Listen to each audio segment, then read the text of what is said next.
Carl Anderson. Oh, Lance Roylo. How's it going? Oh man, are you kidding me?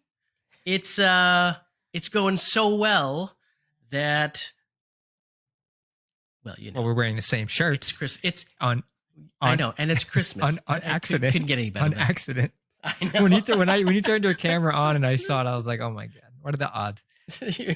you said, what? Why are we wearing the same thing? I don't know, because we're in sync. Band?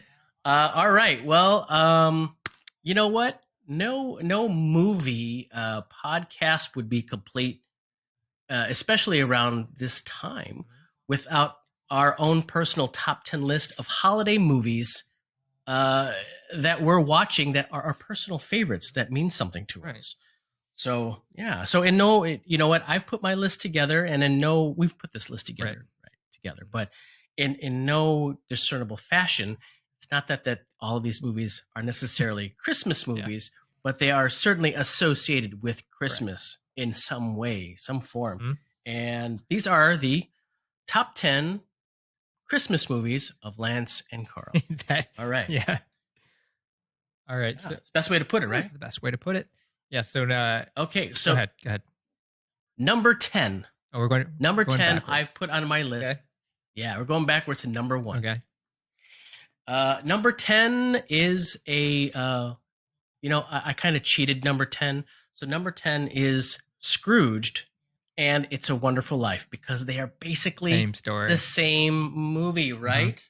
I tend to lean towards Scrooge, but Scrooge wouldn't be around with Bill Murray if the original It's a Wonderful Life hasn't been around. So story of Francis Xavier Cross from Scrooge. Cynical man, mean-spirited television executive. I mean, they make Bill Murray play this really syrupy, ridiculous, over-the-top mean guy, and obviously is forced to learn the true nature of Christmas when he's visited by 3 ghosts. Christmas, past, present, and future. Love this movie. Great movie. 80s. What is it? 80s? Is it mid 80s or early 80s? I can't remember. I think it's late 80s. Late 80s? That's late 80s. Yeah. Bill Murray, though. Everyone loves Bill. Everyone loves Bill. Yeah. So, I think so it's just like in the normal It's a Wonderful Life. He just sacked a member of his own staff on Christmas Eve. It's like simply for disagreeing with him. So on this one, it's kind of funny. So love Bill Murray. Bill Murray. What's next? So number 9, I've actually clocked in Love Actually. And while it's not a quintessential Christmas movie, I mean, a lot of people watch this movie only at the holidays. Like we just, one of our last podcasts, we had a guest on, Nicole, and which is coming out after this, oddly enough. Right after this? I Yeah, love it. right after this. So at some point. So Nicole mentioned that she has recently taken she does not like Love Actually anymore. Crazy. But well, she referred to it as one of the movies that she watches during this time. So and I think a lot of people do too. Love Actually is what? It's a conglomerate of a ton of movies featuring a bunch of stars. Starting off with the film begins with a voiceover from David, one of the characters of the story, which is played by Hugh Grant, right? Yep. And basically, he's commenting on whenever he gets gloomy about the state of the world, he just thinks of the arrivals at the terminal at Heathrow Airport. Great. Yeah. Best. And then it's kind of like all of these stories kind of intermingle somehow. Yeah, they intertwine. Yeah, so many. Liam Neeson, and then I mean, all those stories come by. Keira Knightley's, that storyline. Yep. And it all converges to the end when they play "God Only Knows" by the Beach Boys, and you're like, this movie is amazing. And yeah, do you think so? I like that movie. I really, really like it. I mean, come on, it's got Hugh Grant. Who doesn't like Hugh Grant? Yeah, and he's dancing and he's funny. And you got the drummer boy, Liam Neeson's son. It's got a lot of elements to it. And that was the first time I ever saw Keira Knightley. And I was like, whoa, who is that? Oh, you're the hotsy totsies for right. her, huh? Yeah. You're like, wow, right? Yeah, but and then no more after that. Great movie though, in my opinion. Yeah, and you know what? I think there was a lot of movies that tried reproducing this, like I think Valentine's Day, New Year's just get a Eve, bunch of celebrities and cram them into a movie, and and see if we can make them tie in at the end. Also, I'll say this: there's a device in this movie that has been used in several different movies and series, and it's the 1 month later, right? So you get to see the progress on everything, how everything happened at the end, to kind of tie it up with one big bow, like on a Christmas gift. Yeah, but Alan Rickman is actually on a few of these lists, or a few of these. So yeah, Alan Rickman was great. Yeah, the late great Alan Rickman. So number 8 on our list is Edward Scissorhands, one of 2 Tim Burton movies on this list. Who would have thought? Also not a Christmas movie, but kind of held around the Christmas time. Yeah, right. Yeah, I think.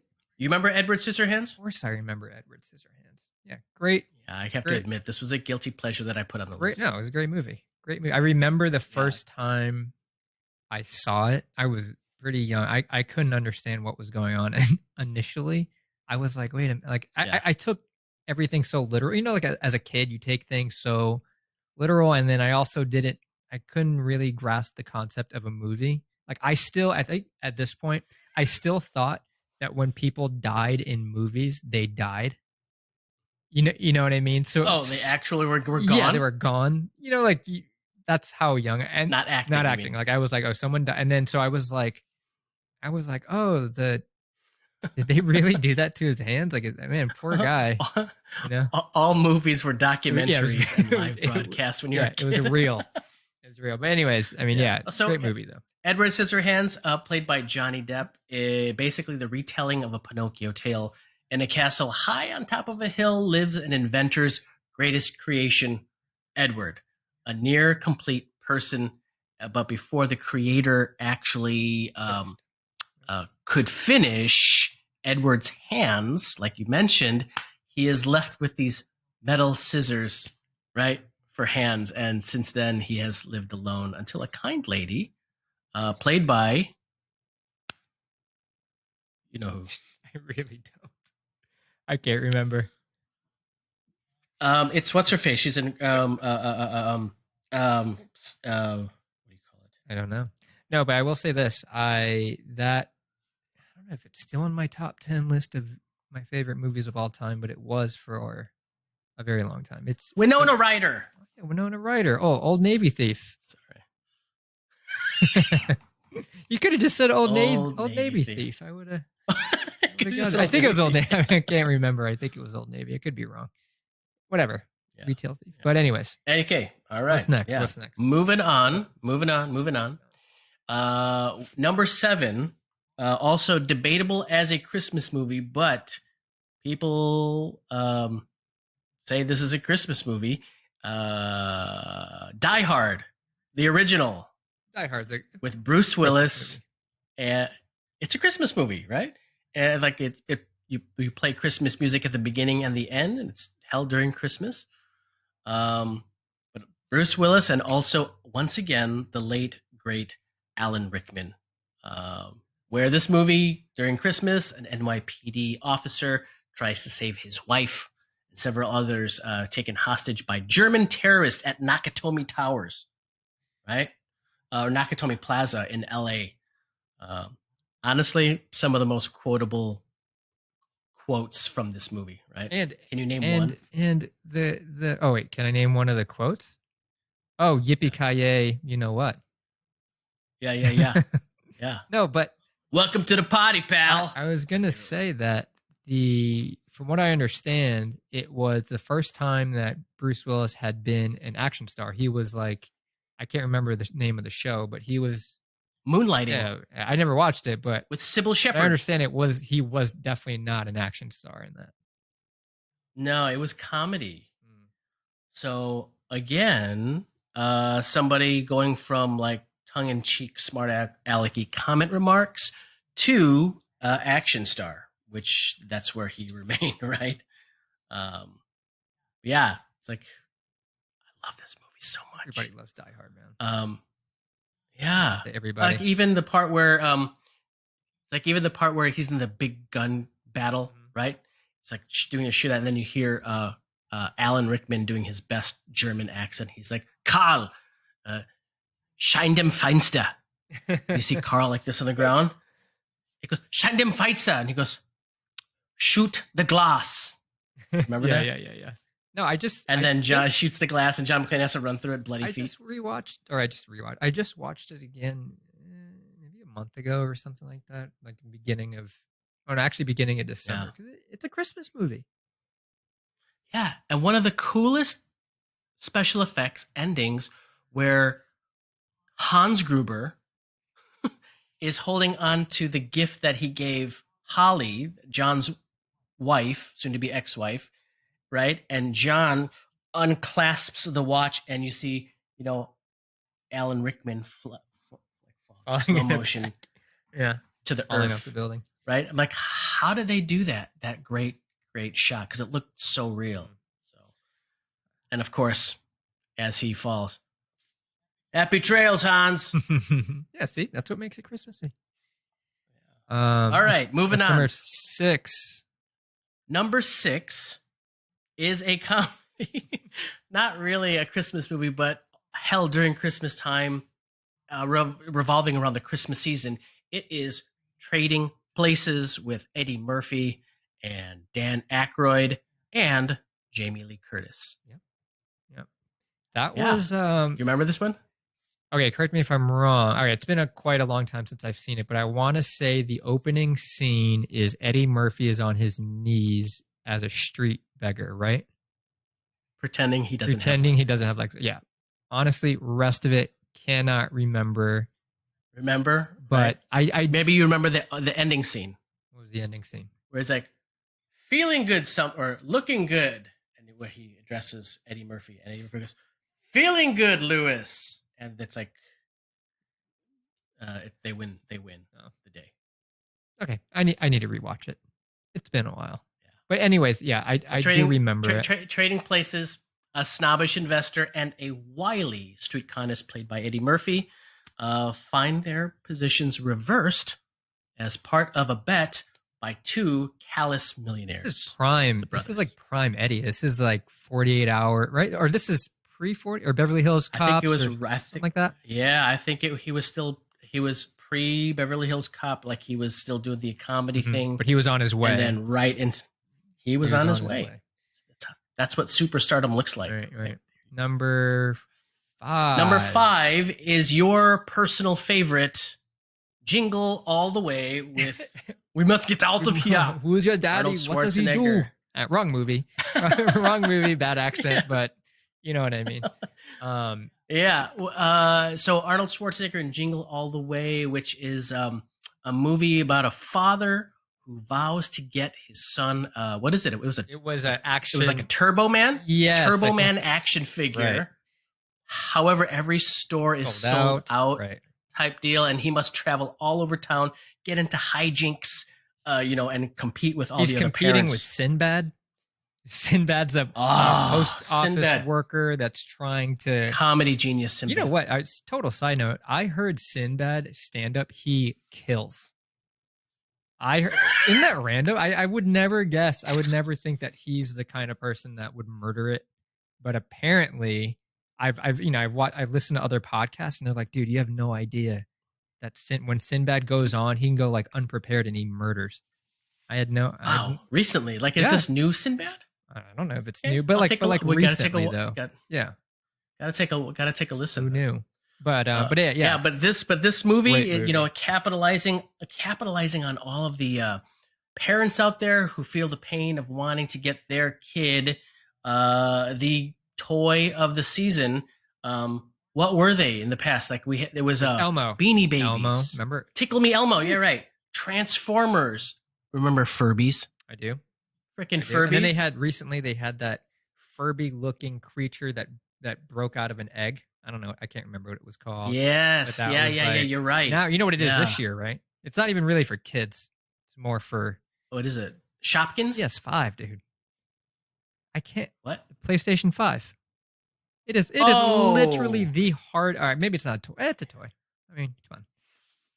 No, it's not a toy. Oh, sorry. But anyways, That's not. Don't ever call that thing a toy. Well, you know what? We can't call it a toy because I remember one year. Remember the Nintendo Wii was like the hottest thing. Everyone needed to get it. yeah. Yeah.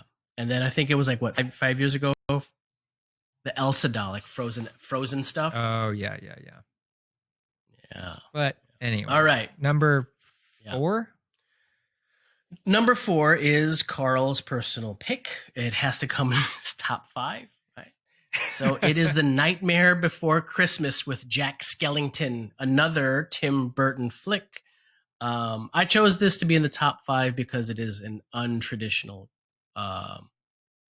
Christmas film. It can also fit into a Halloween flick, but it has music and creepy Christmas music.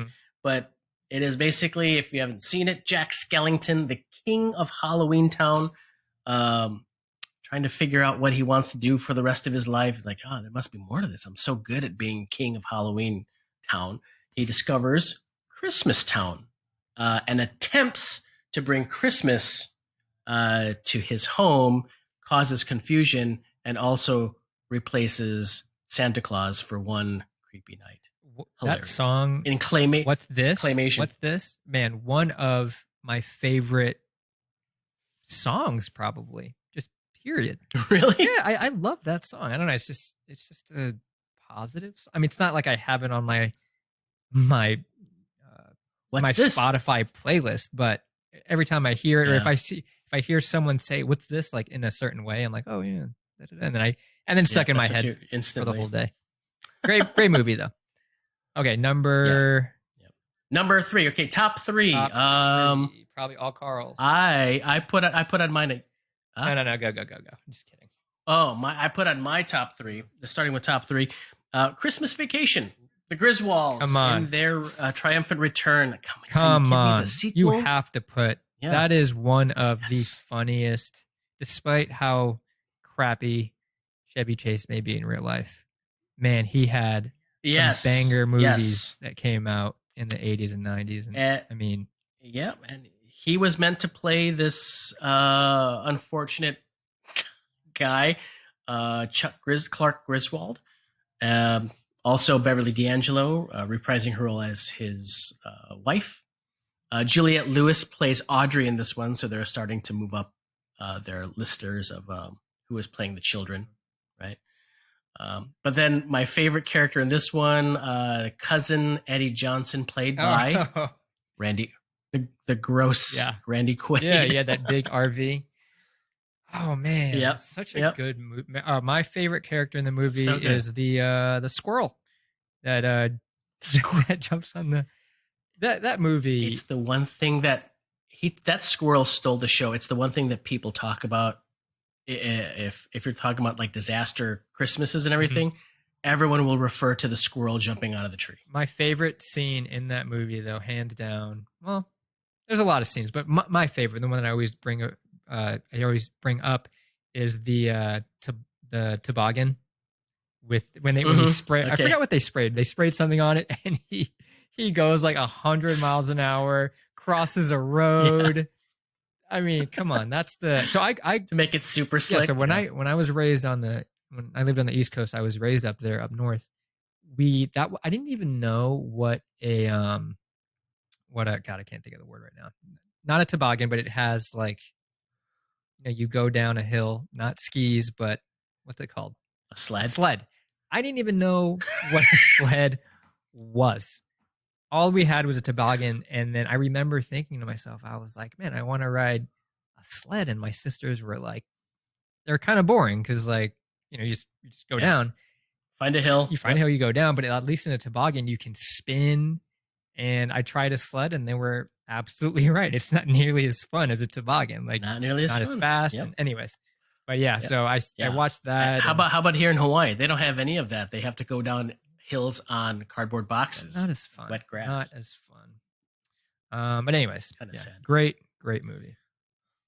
Yes, great movie. All right. And number two, Top top two. Now I had to put this one in the top three just because it's my wife's favorite, and we are talking about Elf with Will Ferrell. Oh, man, Elf is my Yeah. new.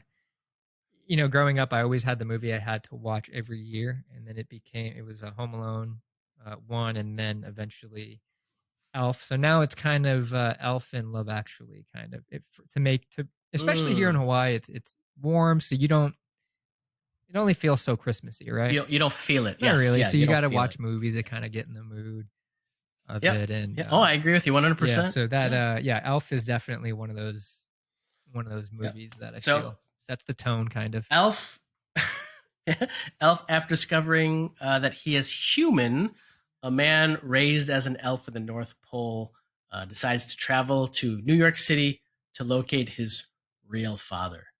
So, hijinks ensues. I love that.